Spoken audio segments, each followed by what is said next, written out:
There was this preacher back in Russia who considered himself a great philosopher.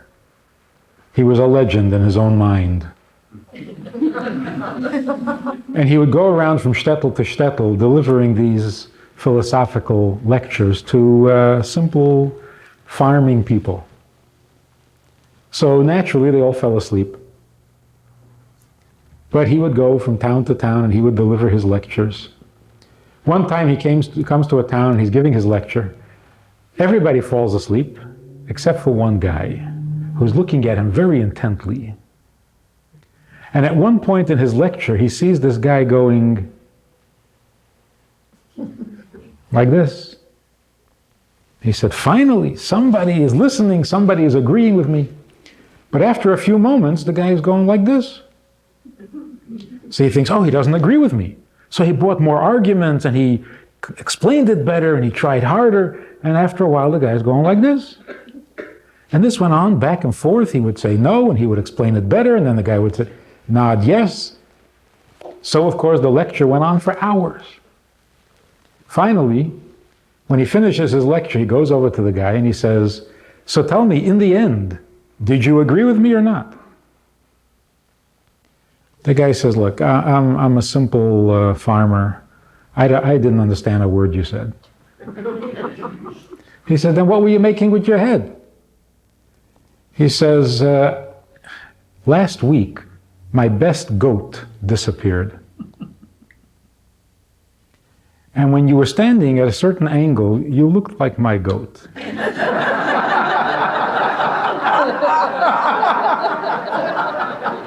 But then you turned the other way, and I thought, no.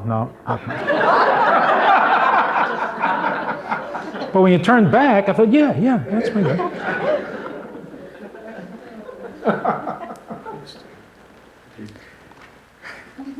So he says, I finally came to the conclusion, you're certainly a goat, but not mine.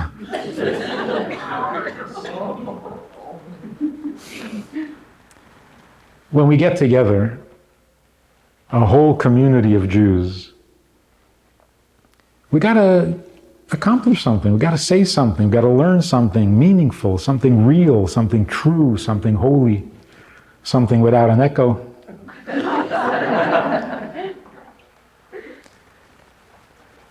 Otherwise, it comes across like a goat. So let's learn something very important, very real, and very true. What does the Torah tell us about life that we can understand and appreciate? Now, there's an expression that everybody uses that causes great confusion. The expression life after death. And people say, do you believe in life after death? And people are stunned. That sounds like a very deep question. And, we're not so philosophical. Do you believe in life after death? The expression is wrong, misleading, and confusing. What does it mean, life after death? What are you talking about? Are you asking me whether something that has died is alive? That's nonsense. If it died, then it's not alive. Because if it was alive, then it didn't die. What's with this echo? I don't know.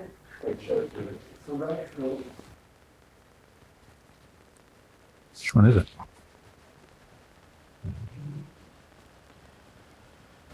So what does it mean, is there life after death?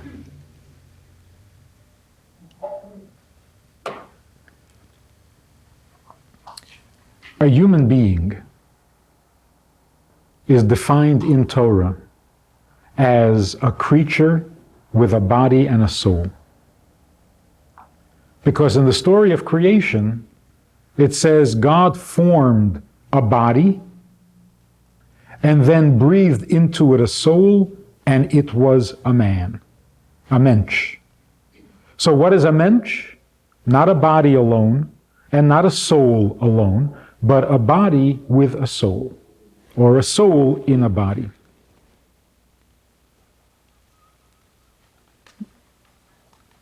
Every life has a certain span. Every person is given a certain number of years. When those years are up, the soul and the body go their separate ways. They each return to their natural habitat. And that is the expression from dust to dust. The body goes back to the ground because that's where it came from. It was made from the earth, and it goes back to the earth. The soul goes back to where souls come from, wherever that is. When the soul and the body separate, we call that death. But what actually happened when the body and soul separate? The body is not a living thing. By its very nature, it is earth. It's not a living thing. It only lives because the soul gives it life. The soul, on the other hand, is a living thing. It is alive. So when we ask the question, is there life after death? What are we talking about? Are we talking about the body, or are we talking about the soul? Either way, the question makes no sense. Because if you're talking about the body, and you're asking, is the body alive after it dies? Not a very good question. Of course not. If you're asking, is the soul alive after it leaves the body? That's not a good question either. Because, of course, yes. A living thing can't die. Life can't die. It's just a logical, necessary assumption. Life can't die. Death can't live. So is there life after death? What does that mean? What's alive is always alive. Not after death, always. So the only real question, only logical question should be, where does life go when it leaves the body? That's a good question. And I don't know the answer. That's what makes it a good question. But is there life when it leaves the body? The soul is more alive when it leaves the body. Because while it's in the body, it has to schlep this thing around.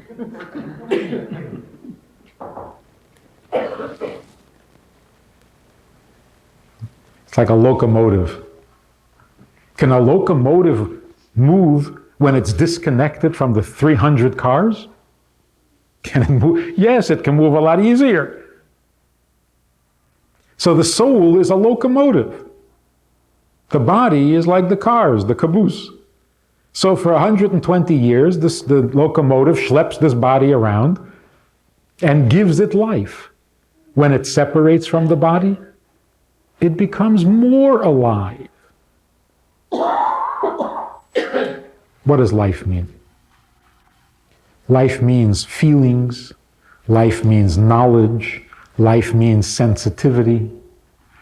How much knowledge can a soul have when it has to work through a little brain? It's limited. How much sensitivity can the soul experience when it has to experience it through an insensitive body? It's limited. How much emotion can a soul feel when it has to do it through a human heart? It's limited. And that's why there were times in the olden days when people would die from excitement, from heartbreak. Why? Because the heart couldn't take it.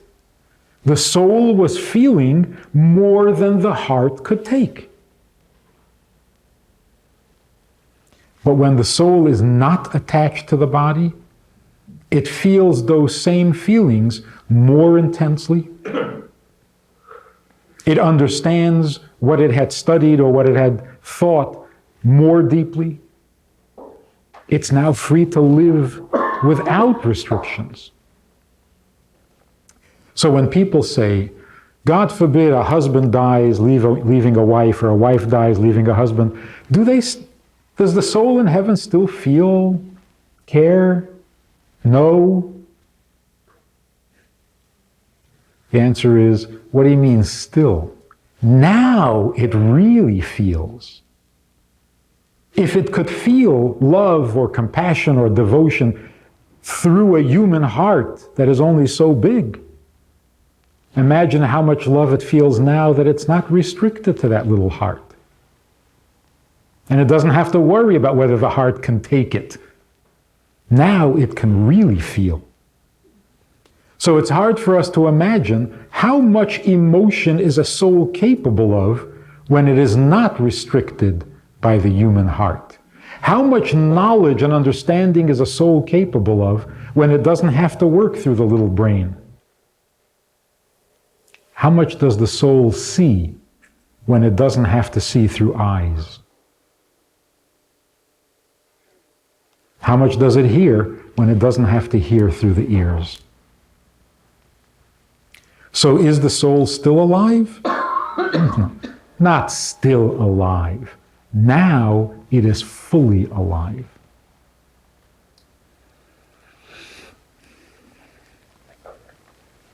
I'll tell you an interesting story. We have this seminar for women, Beis Chana. It's 30 years now, more than 30 years. Women come during vacation times from college, from work, from all over the world, for a couple of weeks, for a month, to get a crash course on Judaism. You know how life is strange? There are women who come from Israel to St. Paul, Minnesota, to study Judaism. One year, many years ago, a girl came to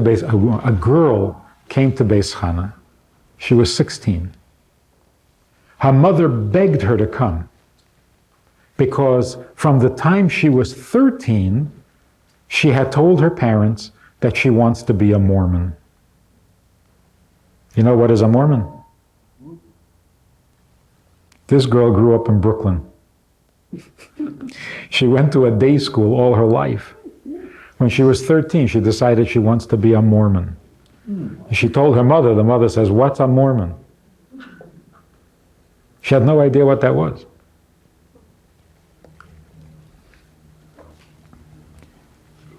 At first they thought they would pass. They took her to a psychiatrist eventually. They had the grandfather come flying in to talk to her, the rabbi of the shul, the principal of the day school. Gar nicht geholfen. She wants to be a Mormon. Finally, when she was 16, she tells her parents she's going to Utah because she has to be a Mormon. So the parents prevailed on her to make a stop in Minneapolis, and it's on the way. So she did them a favor and she stopped off in Minneapolis. I tried to talk to her. There was no chance.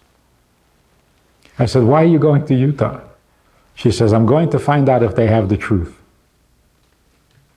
I said, "How are you going to know if they have the truth? Are you going to ask them? Do you have the truth?" That's how you're going to find out. What do you know about truth? What are you going? She said, "I just have to go."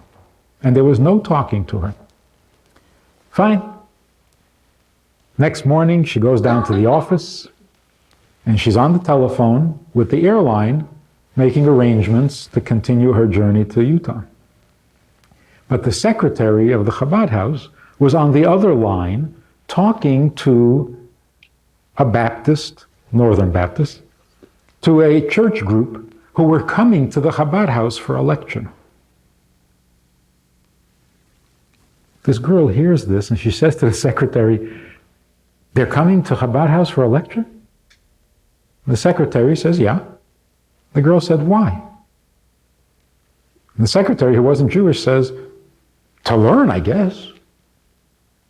Anyway, the girl got very curious and she said, "Wait, I got to see this." So she canceled her flight and she stayed 2 extra days. And a group of ministers, so I get invited to speak there at their seminary for the graduating class. A year after they graduate, and they've been out in the field for a year, they come back for a retreat, and part of the program is that they come to the Chabad house, first-year ministers. So about 30 ministers come to the Chabad house, and the students of Beis Chana, the Jewish women, are sitting around the walls, the periphery of the room, and there are 30 ministers in the center of the room. And I'm familiar with the routine. They came to ask questions about Judaism, but really, they want to know what I think about their religion. That's really why they come. About their religion. So they ask me 2 or 3 questions about Judaism, and then they start asking me questions about their religion. So I was familiar with this, I wasn't surprised. But all these women from all over the world, they couldn't believe it. They're all sitting there, and when it comes to the questions, one of the ministers said, what are the different types of labor you're not allowed to perform on Shabbos? We talked about that for a while. Then somebody said, what is this holiday Lag BaOmer? They had done their homework. We talked about that for a few minutes. And then it began. Question. Do you believe in heaven and hell? I said, of course. When the soul leaves the body, it goes back to where souls come from. Now, a soul that comes back to the world of souls, and it still looks like a soul, and it still smells like a soul, well, it just picks up where it left off, and it fits right in, and it's paradise. But a soul comes back after 100 years on earth, and it kind of smells like a body, not like a soul. It's got an earthy smell to it. Well, that's very embarrassing, and that's hell. The burning of hell is the burning with shame, not a physical fire. A soul is ashamed because it doesn't smell like a soul. And so it goes through hell until that smell wears off. Then it's in paradise. And that smell can only last up to a maximum of 12 months. That's why we say Kaddish for 11 months. Because why do you think my relative needed the whole 12 months? So we say for 11 months, just in case. But we don't want to make it look bad and say the whole 12 months. So we say for 11 months out of respect for the soul. And to believe that hell goes on forever is not kosher, it's not allowed, it's idolatry. Because evil cannot go on forever. Only good is eternal, not evil. Now, of course, this is not what they're taught, and this is not what they believe, but they're very glad to hear it. Because eternal damnation is a very painful, difficult concept. So nobody objected. They went on to the next question. And these Jewish women are sitting around and saying, wait a minute, why don't they argue? Next question. Do you believe in the resurrection? I said, of course. After Mashiach comes, every soul will come back into its body. That's the ultimate perfection of the world. Souls don't stay in heaven forever. They come back to earth for a very simple reason. The reward that the soul receives in heaven is for the mitzvahs it performed while it was on earth. Right? But to perform a mitzvah, you have to have a body. So the soul could not perform the mitzvah without the body. So why is it getting all the reward? That makes sense. To be rewarded properly, the body has to share in the reward because the body shared in the mitzvah. And that's why ultimately the true reward is when the soul comes back into the body and together they are rewarded with a perfect world. This is not what they're taught. But nobody objected. Next question. do you believe in Satan? I said, of course. Satan is an angel. An angel means a messenger. A messenger has no agenda of his own. He's an angel. He does what God tells him to do, and that's all he cares about, and that's all he knows. To do what God told him to do. Unfortunately, Satan gets to do all the dirty work. Gets all the dirty jobs. But to think that Satan has some kind of an agenda and he's at war with God, that's Greek mythology. You're not allowed to believe that. No objections. Next question. Do you believe in the Messiah? I said, of course. Mashiach is a descendant of King David. He will inspire the world, bring peace to the world. But it's not a matter of believing. Just to believe that someday there will be a Messiah. The sooner we get back to keeping all the commandments, the sooner he will come.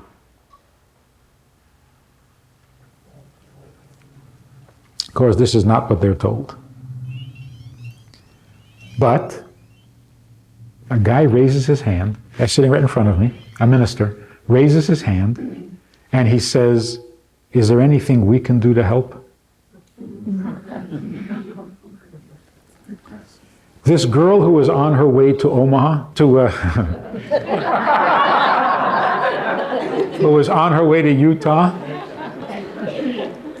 she had been sitting at the edge of her seat, literally, physically. When this guy said, is there anything we can do to help? She leaned forward a little bit and the chair toppled over. Literally, she fell out of her chair.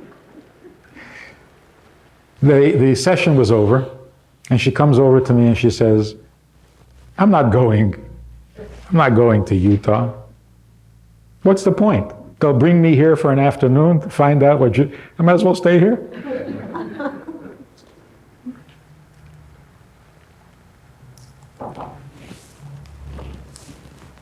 Do we believe in resurrection? It's not a matter of belief.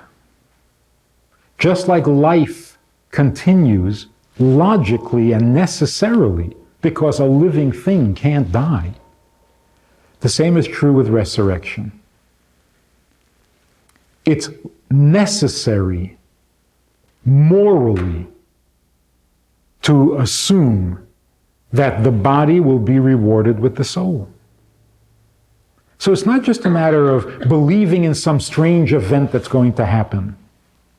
It's part of our morality. You don't reward the soul without the body if it couldn't do the mitzvah without the body. And since God is just, how could he not reward the body? So if we don't believe in resurrection, then we're basically saying that God is not just, that there is no justice. The body deserves a reward. In fact, the body deserves more of a reward than a soul, because a soul is a godly thing. It loves doing mitzvahs.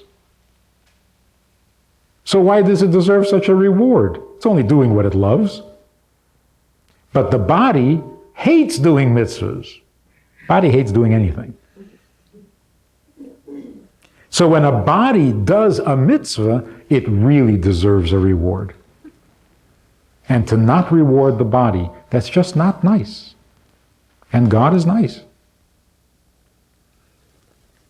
And so we believe in the resurrection of every Jewish soul and every righteous Gentile because it's only right. It wouldn't be right any other way.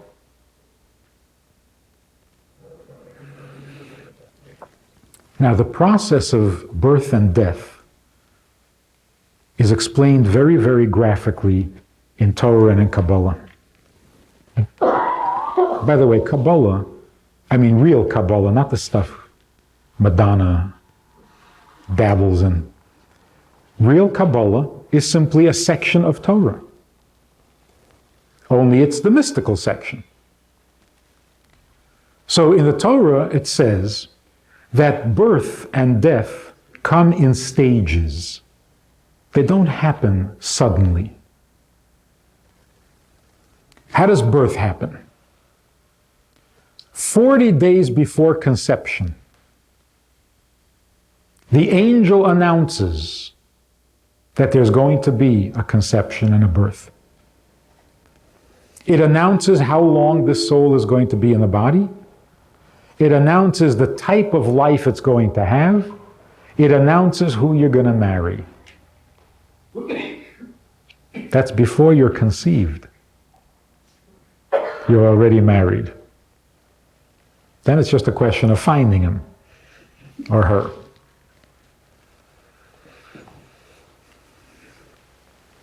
That is the beginning of the birth process. Here's a very interesting thing. If you look in the stories in the Torah, like for example, the birth of Isaac, the angel came to Sarah and said, "This time next year, you will have a son." The obvious question is, it doesn't take a year. Why is it always this time next year? 9 months is all it takes. It doesn't. The pregnancy takes 9 months.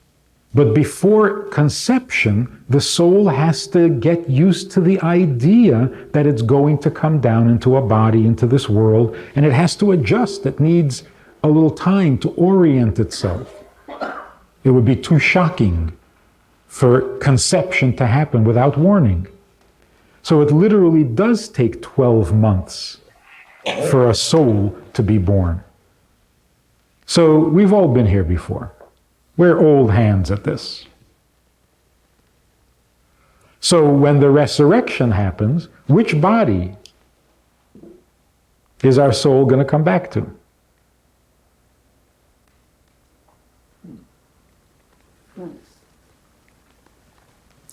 Some suggest that you get to pick the best parts of each body. Like a Mr. Potato Head, you can kind of...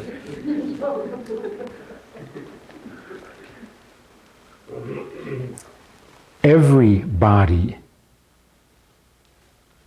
did a mitzvah, so every body has to be rewarded. So which body will the soul come back into? All of them. They were all good.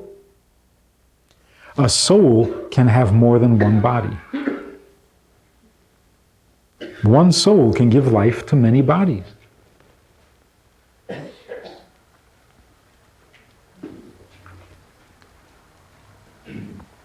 This explains a fascinating statement in the Medrash. The Medrash makes the following observation. If you look in the verse in the Torah, it says, "And the days drew near," or it drew near the days for Yaakov to die, which literally means he was close to death. But the Medrash takes it very literally and says, the days were going to die? That's what it sounds like if you translate it literally. It's like, the days were going to die. Yaakov's days were going to die. So the Medrash says, the days are going to die? And it answers the question. It says, that's right. Yaakov doesn't die, just the days die. You run out of days. You don't run out of life. So we really don't die. Our time is up. The time ran out, not the soul, not the life, but the time that the soul was supposed to spend on earth, that ran out. That's a very Jewish and correct understanding of life and death. But I want to end with another incredible story. Personal experience. It was back in the 70s. I was in New York visiting. And I went up to one of the offices, the Rebbe's offices, the Rebbe's secretaries. And I found out that for the first time in about 30 years, they're rearranging the office. They still had dial phones, you know. But they were, for some reason, they were redecorating the office or something. So I pitched in and we were schlepping file cabinets around and moving desks. And as we're rolling this one cabinet, file cabinet, a file had slipped out of the drawer and was between the drawers. And when we leaned the cabinet forward, the file fell out. We picked it up. It was a manila file folder, and it had one letter in it, dated 1957.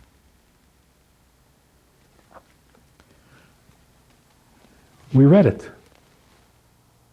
It was a letter to the Rebbe from a Dr. Jacobson, who lived in Manhattan. In the letter, Dr. Jacobson writes to the Rebbe, "A terrible thing happened. A friend of mine, a Mr. Shapiro, a wealthy man, wanted to fulfill the mitzvah of writing a Torah. And so he hired a scribe, and he authorized him to write a new Torah scroll.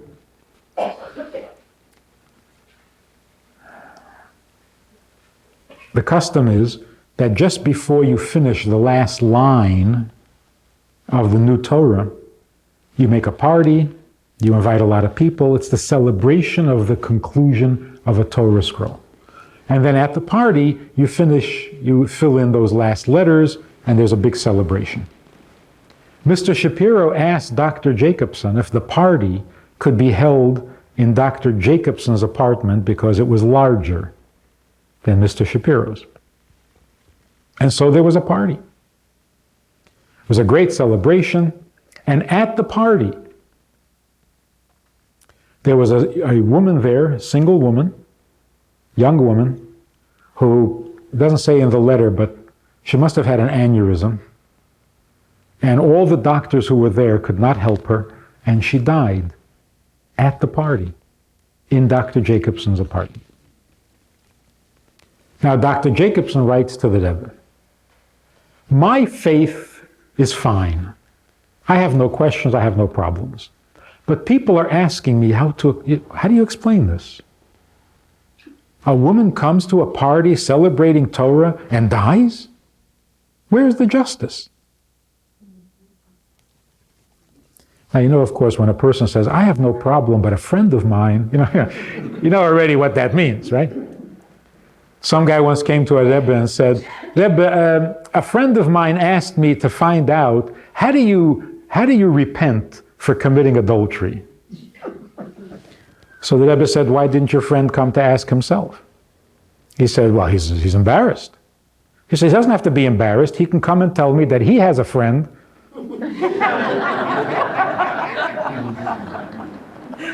So the man admitted that it was him. So Dr. Jacobson says, "I have no problem, but I have a friend, students particularly, who are asking me to explain how such a thing can happen. What should I tell them?" And then as a giveaway, he says, "And my second question is, why did it happen in my house?"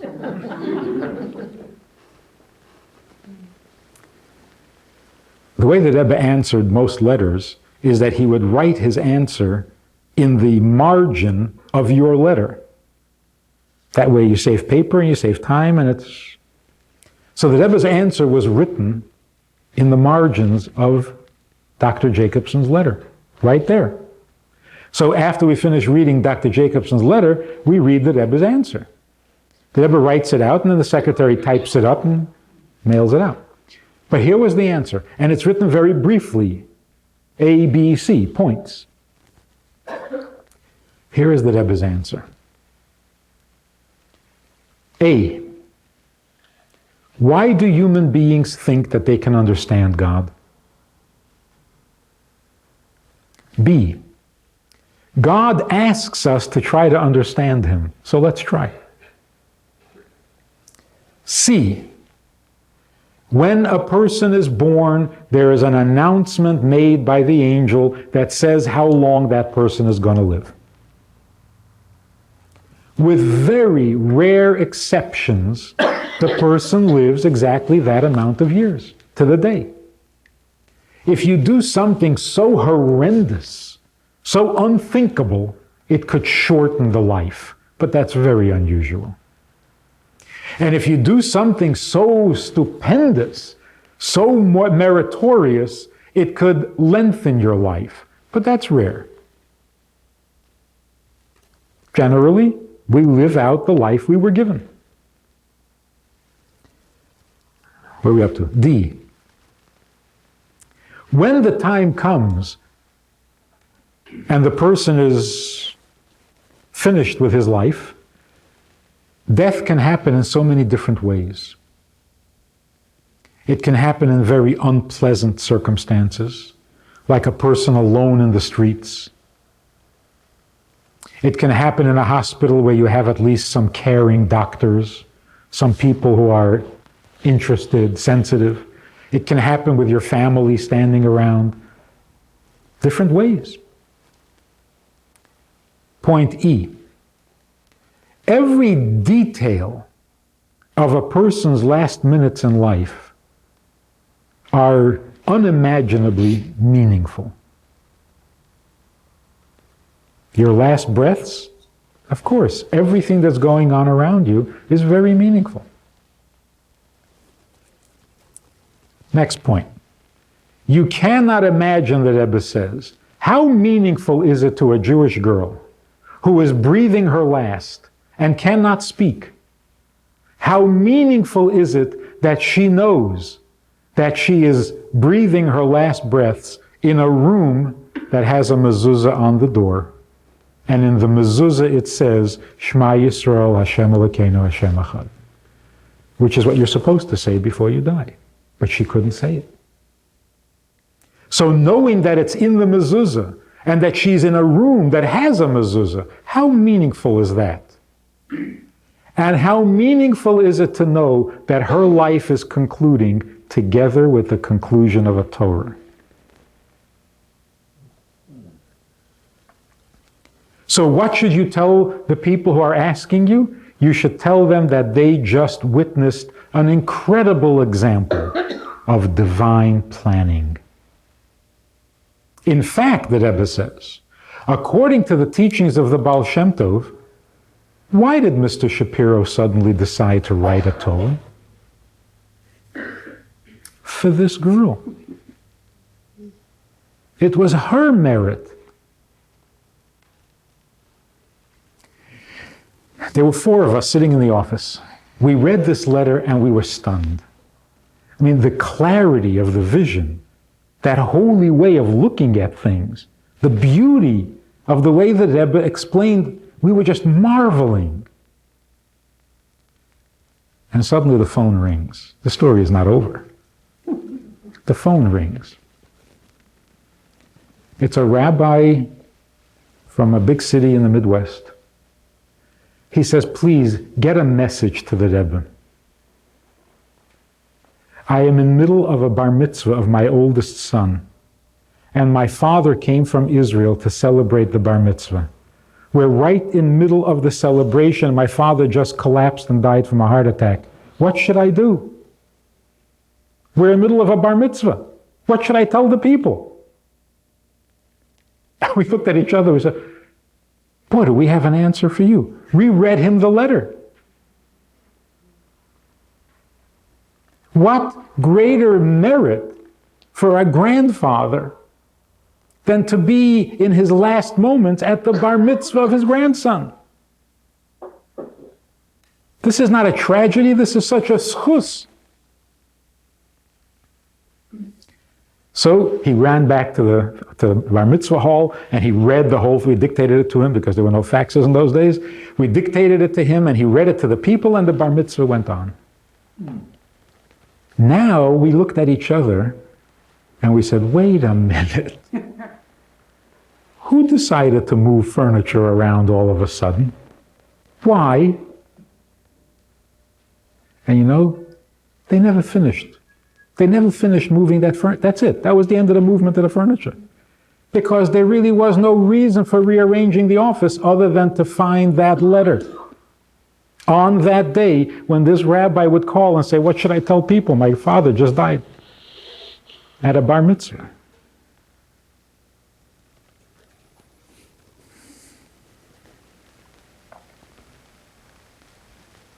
When we take these principles together, the ancient wisdom of Judaism, everything happens by divine plan. Satan doesn't make anything happen. He's an angel.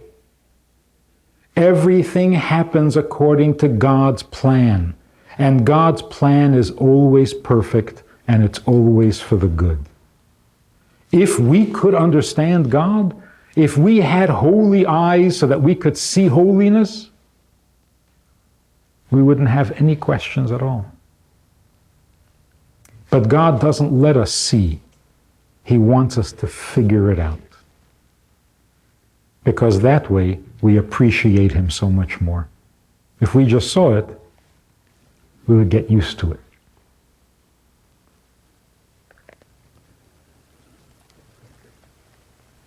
That's why it's so important, this ancient Jewish custom, to say, Baruch Hashem. Thank God. It sounds like such meaningless, simple words, but it's not. It's a whole approach to life when you say, thank God. Something happens, you say, thank God. What does that mean? It means I know who runs this world. I know there's a divine plan. I know there is justice in this world. I know that everything happens for the good. And therefore, when something happens, my response is, Baruch Hashem. Thank God. And before it happens, God willing. If it's in God's plan, then it will happen. God willing. Simple words, but so meaningful. Let's wish each other. Let's offer good wishes and blessings. We should all appreciate the beauty, the greatness, the holiness of life. Because if we don't, then we will not grieve the loss of life. The more we appreciate life, the more we reject death. We don't get used to it. We don't accept it. We don't become tolerant of it. We want to live. Choose life, God says. Which is why we say l'chaim, to life. Because we want life, we appreciate life, we see the beauty of it, the holiness of it. Even when we say mazel tov, it's not just an expression.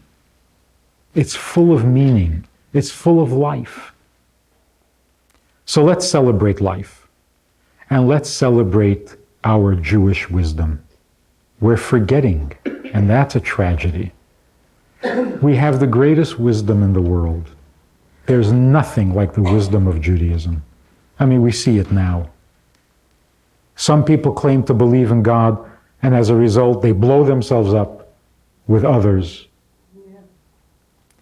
We need the wisdom of Judaism more than ever. We have become proud to be Jewish. Now we need to become proud of our Jewishness. Proud of our mitzvahs, proud of our customs, proud of our tradition and our heritage. It's the Torah that makes us great. Let's celebrate it. Let's do it. And let's do it with a passion and with joy and with appreciation and with wisdom. There is so much to learn. And it's so pleasant to do the learning. So I want to tell you that the fact that you're sitting here tonight, you're so humble, you probably think there's nothing special. that you're not special for being here tonight. But that's not true. I don't want it to go to your head, so I'll keep it short. The fact that you're sitting here tonight is the greatest miracle the world has ever seen. The fact that Jews are Jewish today,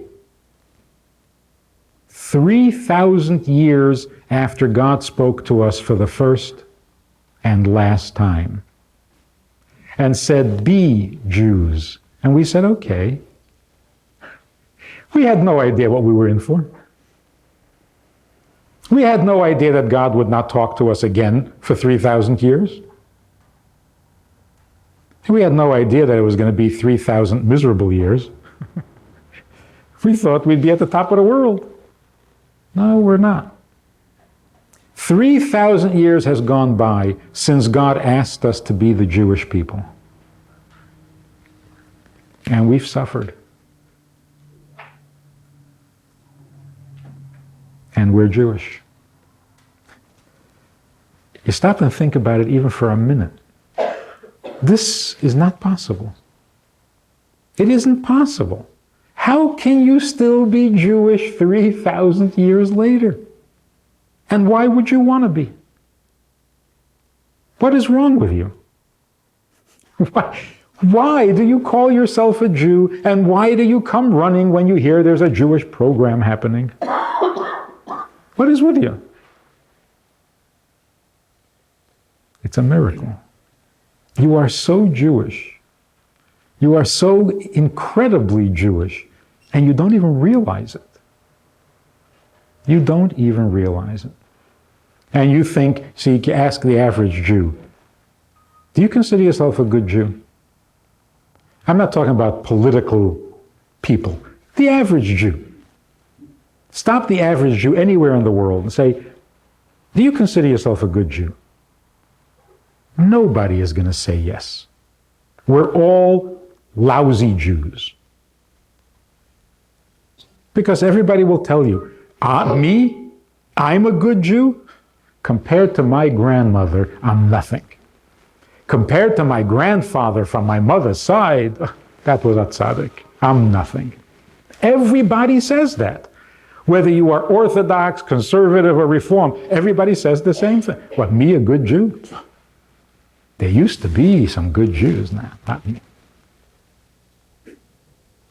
Now, that may be true, but it doesn't change the fact that we are unbelievably Jewish. There's a rabbi in Israel who gives a class in Talmud. He's a brilliant man in all the sciences and in all of Torah. So all the professors come to the class. It's been going on for 15 years. But there was one professor who refused to come. He was invited, would not come to the class. One day the rabbi meets this professor at a party somewhere. And he says to him, how come you don't come to the class? All your colleagues come. They love it. It's interesting. It's in your building. Come, you'll enjoy. This professor says, I do not belong at a Talmud class. The rabbi says, why not? He says, because you and me, we have nothing in common. So the rabbi said, what are you saying? How can you say such a thing? He says, since the day I arrived in Israel, I eat pork on Shabbos. He came out of the war, he was upset. I eat pork every Shabbos. The rabbi said, only on Shabbos?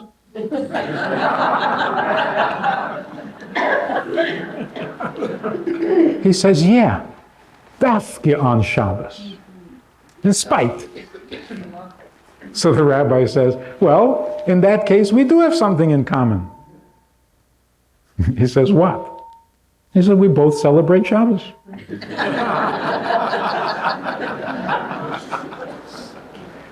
I celebrate Shabbos in an old-fashioned way, and you celebrate Shabbos in an original.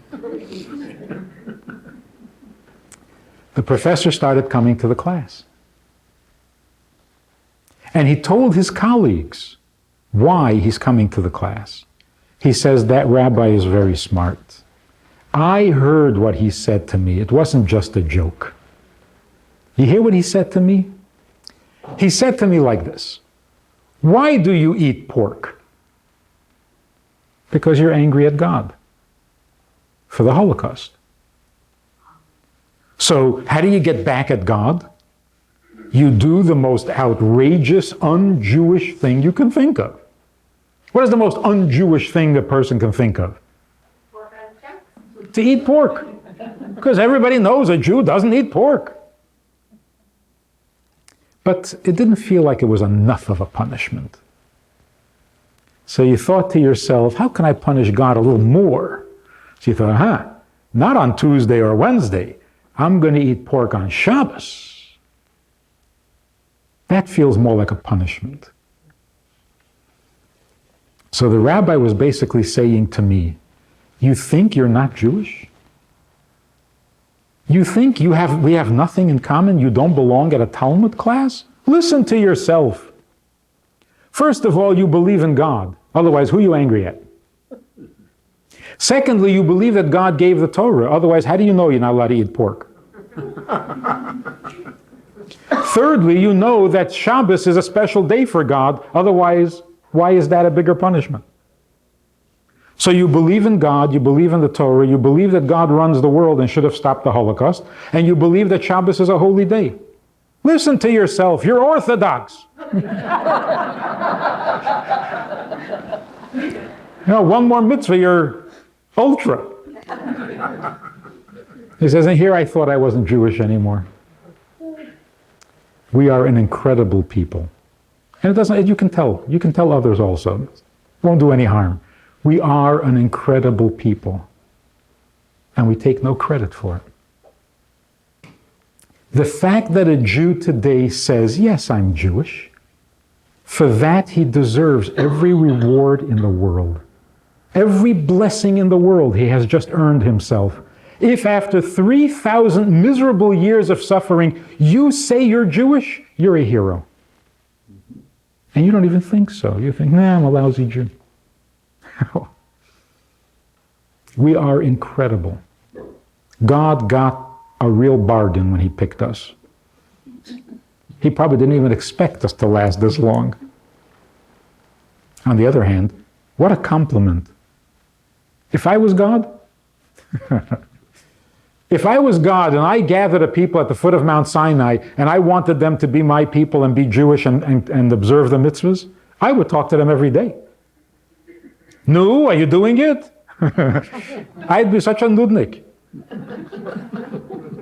Okay, maybe not every day.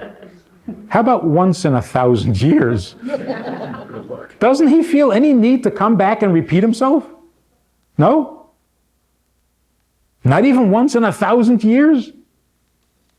He lets 3,000 years go by and he said, yeah, they'll be Jewish. Isn't that a compliment? I called my children together one day. I thought, let me try this. I called them together and I said, listen carefully because I'm not going to repeat myself for 1,000 years. No fighting in the house. Garnish geholfen. But God tells us, be my people, be Jewish, keep mitzvahs,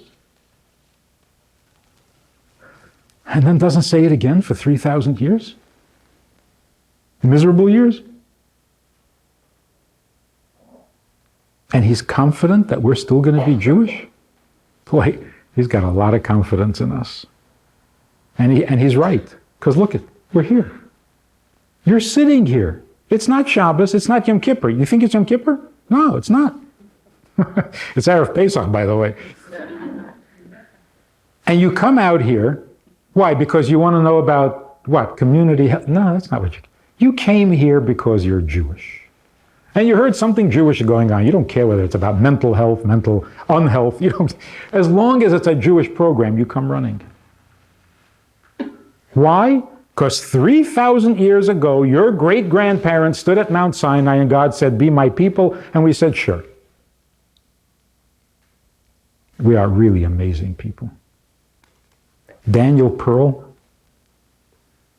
there's a movie being made of him, of his life now. Is that not a tzaddik? Is that not a hero? Why? What did he have to say? I'm Jewish, my father's Jewish, my mother's Jewish. What's his problem? His problem is he is insanely Jewish. He's a tzaddik. And we're all like that. And we don't even take credit. Say, nah, my grandfather was a good Jew. We are not good Jews, but we are great Jews. And therefore we deserve that after 3,000 years since Mount Sinai, we deserve that the world should become perfect the way God envisioned it. People should become good. God's will should prevail. The world should be as He wants it to be. Mashiach should come and catch us sitting here on a Sunday evening being Jewish for no reason at all. That's my phone. Let's see if it's good news. Hello? Yes? Hi. Watch what you're saying. There are about 100 people listening. Aha. Now you'd rather not talk. Yeah. And it's all on tape. Well, I have a few words to say, if nobody minds. You want to make a speech? I'll talk to you in a few minutes. Okay. He wanted to make a speech. As long as he's got an audience, he figures, why not? So let Mashiach come and catch us here, being just Jewish, just plain Jewish. And let the world finally become good. And let them all come to learn. And we will be nice to them even though they haven't been nice to us. And we will gladly share our wisdom with them and teach them whatever they want to know. And then we will have a beautiful world, and all the souls in heaven who are impatiently waiting to come back will finally be able to come back, and will be reunited with all of our loved ones and with all of our ancestors, the entire Jewish people, not just a generation, but all the generations of Jews together on earth forever in a perfect world under the leadership of Mashiach. May he come speedily, quickly, right now, before we all go home and mess up this perfect evening. Thank you very much.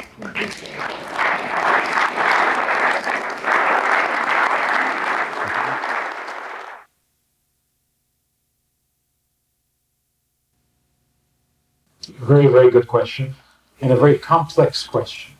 If every person's lifespan is predetermined, then why do we punish a murderer?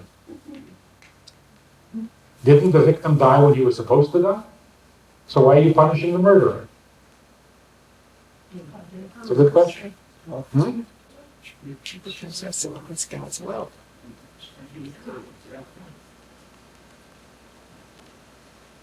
Here's what morality basically is. God came to this world and said, I'm God. I give life and I end life. I give pleasure and I give pain. I give wealth and I give poverty. That's my job. Your job. When there is health going on, participate. Where there's illness going on, don't participate. Where life is happening, join me, be my partner. When death is happening, leave that to me, don't join me. That's basically what morality is. Morality doesn't mean no one will ever be hungry. Morality means when there is hunger, you should try to stop it. Who's causing the hunger? God. then why are we trying to stop it? Because that's what he asked us to do. When death is happening, who's causing it? God. Then why shouldn't we participate? Because he asked us not to. That's called morality. That we discriminate. We will be God's partner in giving life, but we will not participate in God's activities when he's ending lives. He's allowed, he's God. I'm not allowed. In fact, even when I know that God is causing illness or hunger or whatever, I'm supposed to object, not just not participate. So what is wrong with a murderer? What's wrong with a murderer is not that he is ending the life, but that he wants to participate in the ending of a life. That's immoral. And what is so great about a doctor who saves a life? Wasn't this man destined to live anyway? Yes, he was. And that's why sometimes even a doctor can't save the life. But when he participates in saving a life, that's called a good person. When you participate in somebody's suffering, that's called an evil person. That makes sense? So what that means is that it's not because I am causing pain that makes me immoral. It's because I choose to, because I want to, even though I'm not causing it. I'm only participating. That makes you evil. And that's why a victimless crime is also a crime. Legally, attempted murder is not the same as murder. Legally. But morally, he's the same animal. He's just not as capable. The attempted murder, the failed murder, is a murderer who's also a shamazim. But he's just as evil.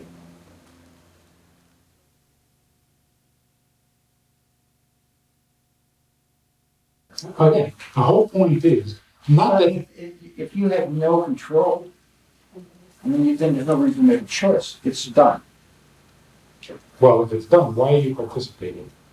Well, why would anybody participate in anything if you know the outcome is going to be returned? Yeah, because your choice shows what you're attracted to and what interests you. You know, there are certain children, it's a scary thing. There are certain children, wherever there is mischief going on, that kid is there. How did he know about it? How did he hear about it? He's got a radar.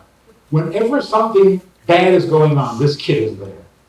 And then you have another child, wherever anything good happens, that kid is always there. It's like a magnet. So morality doesn't mean, did you cause anybody to die? Morality means, did you choose to have someone die? You don't have to be the architect. You just have to be the one who chooses. So Rambam says, we are judged by the morality of our choices, even if we don't succeed. Our choices don't make any difference. It makes us who we are. It doesn't affect the victim, but it affects me. So if I'm a guy... They don't make choices so that it may affect other people? That's right. I make a... If the outcome is predetermined, then my choice doesn't make any difference at all. Except that I don't know what the outcome is going to be. You see, when the doctor, for example, we call a doctor middle of the night, and he's a believer. So he says, what, am I going to get up in the middle of the night and go run? God runs the world. If it's destined for you to live, you'll live. If it's destined for you to die, you'll die. So call me in the morning and let me know what happens. He's an immoral person. Because if there's a possibility that this man could survive, don't you want to be part of it?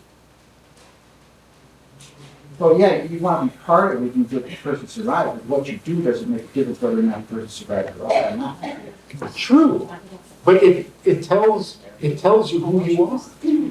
If you can roll over and go back to sleep, now we know what kind of person you are. But if you get up out of bed and go running because you might participate in somebody's survival, now we know that you're a good person.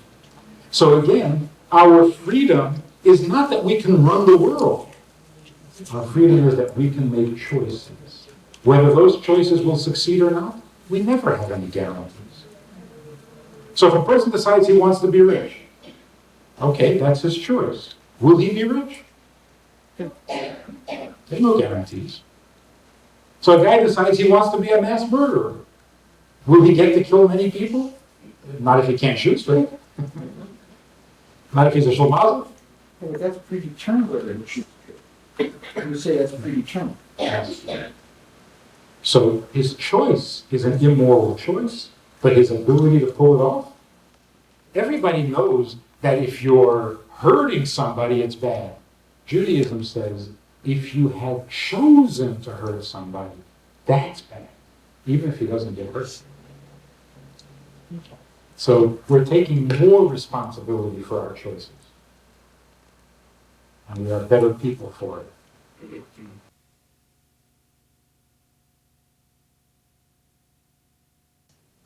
A soul is a living creature, not something that comes alive or is given life. It is a living thing. A soul is also an intelligent thing. That's why we are intelligent creatures, because our soul has intelligence, which means it knows creation. It knows life, reality.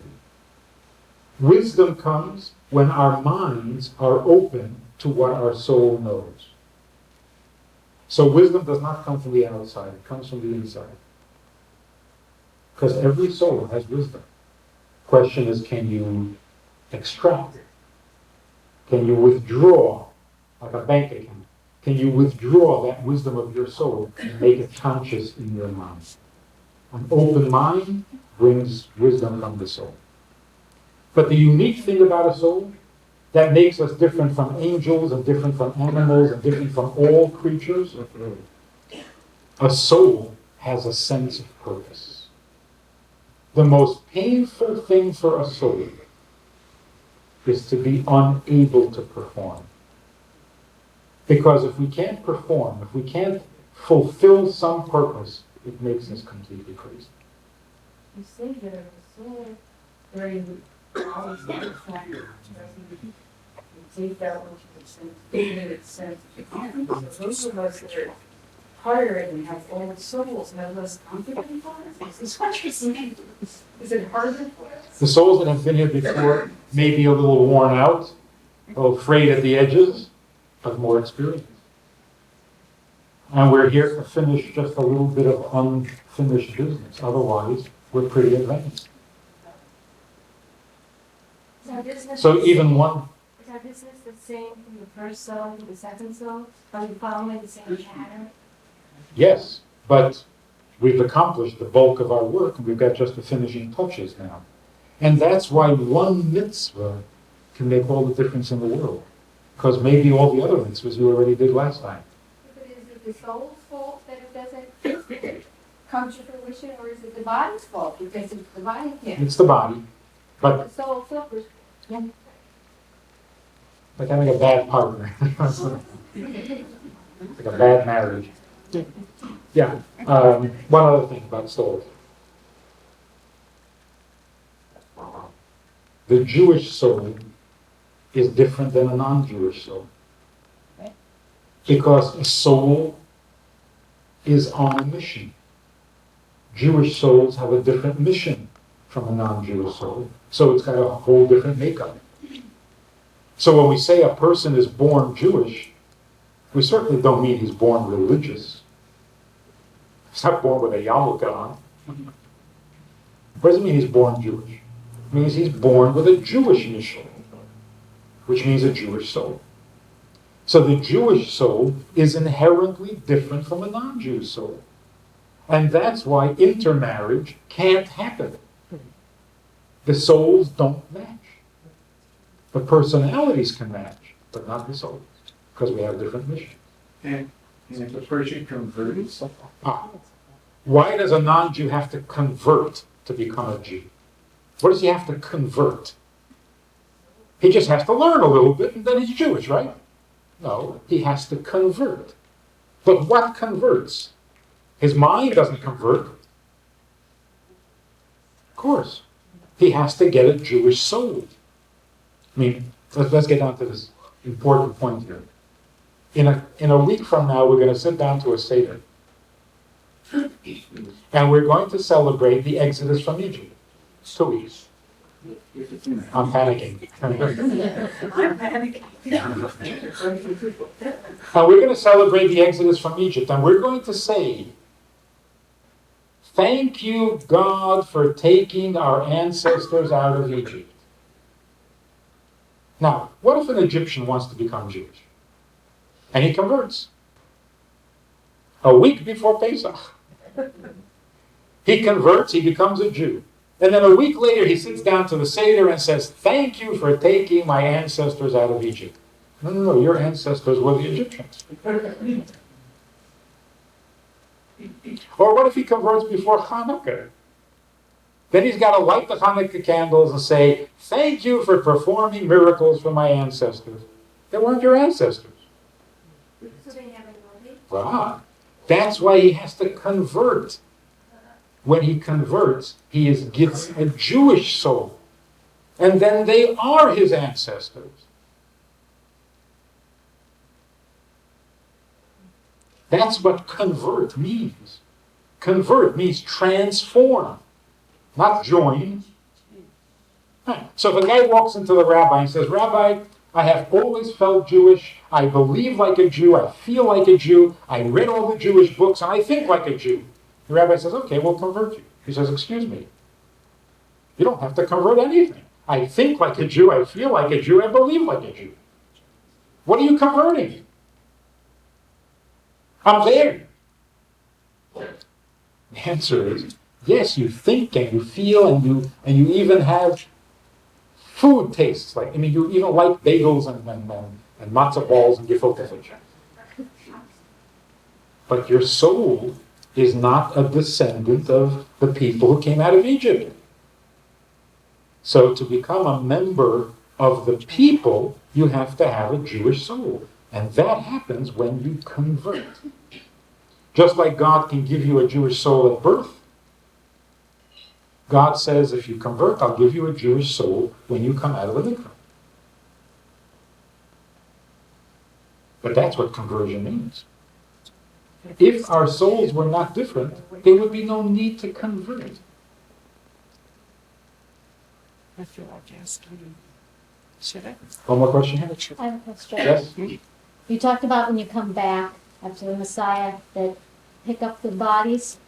Then what's your belief on donors? Since the body has to come back, the soul inhabits the body, then can you donate organs to try to save other lives? Yes. You're not interested in my belief. What does Torah say about this? The Torah says that we have to treat the body with great respect. That's what a funeral is all about. And that's what the respect for the body, because it's coming back, and it's very valuable. And that's why you're not allowed to harm the body, and you're not allowed to degrade the body, and so on. But if you can save another life, well, of course. Of course. The question is, when you donate your body to science, it may not save anybody's life. So you want to be careful. But if you're actually going to save a life, of course. And then what's going to happen if you're missing an organ? I'm sure God can handle it.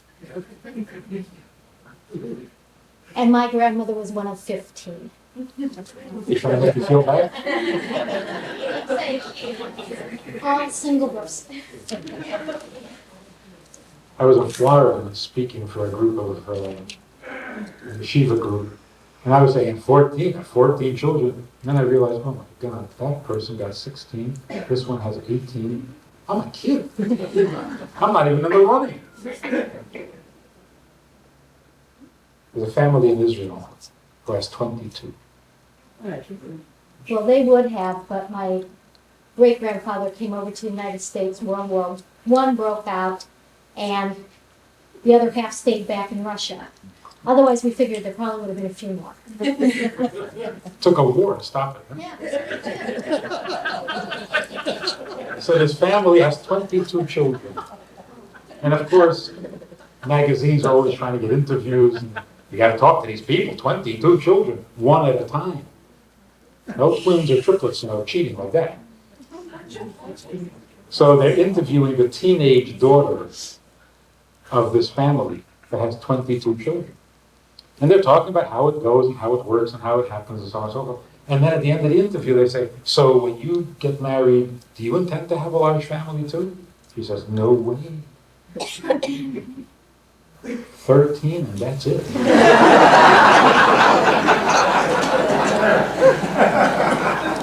Thank you again. It's been a pleasure. Thank you.